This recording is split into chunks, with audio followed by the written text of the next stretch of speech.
हमने सुना होगा कि युग साक्षी हैं, नर्मदा मैया की परिक्रमा करते हैं। परिक्रमा हमारी परंपरा है, लेकिन केवल जगत विख्यात है नर्मदा की परिक्रमा। परिक्रमा मतलब एक साइकिल, एक चक्र लगाया, बोले कि हमारा परिक्रमा एक हो गया। क्यों करते हैं नर्मदा मैया की परिक्रमा? ये परिक्रमा हम कभी कभी घर परिवार को बोलते हैं कि घर परिवार बच्चों को ले जाके नर्मदा के पथ पे भले 4 कदम चलाओ, लेकिन चलाओ, कारण ये वो असाधारण पथ है जहां चलना साधना कहलाती है और जाने अनजाने में बैठे तो आराधना उपासना हो जाती है। ये वो दुनिया का पथ है जहां चलने से देवत्व प्रकट होता है और जहां चलने से व्यक्तित्व का निर्माण होता है।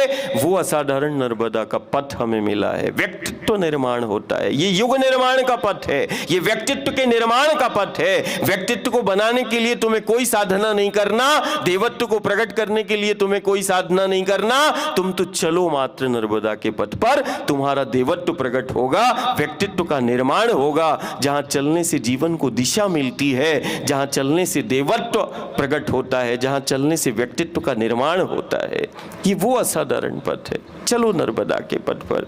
ये वो असाधारण शक्ति है जहां चलने से, ये वो क्रिया शक्ति है जिसको हम नदी के रूप में देख रहे, जल के रूप में देख रहे, जहां चलने से चक्रों का समन्वय और संतुलन बन जाता है। हम देश और दुनिया में घर परिवार में देख रहे हैं, तरह तरह के संक्रमण और आपदाओं को देख रहे, विघ्न बाधाओं को देख रहे हैं। जीव जगत में देख रहे हैं कि संक्रमण और आपदाओं का दौर चल रहा है। संक्रमण और आपदा इस बात की प्रामाणिकता है कि जीव जगत के चक्रों का समन्वय और संतुलन बिगड़ चुका है।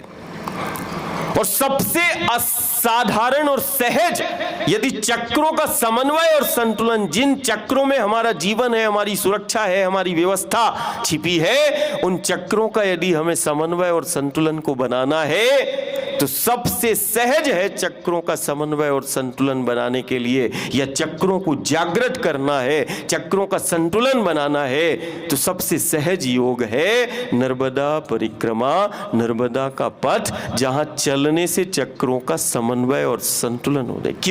क्यों करते हैं नर्मदा परिक्रमा? कारण ये चक्रों की अधिष्ठात्री शक्ति है।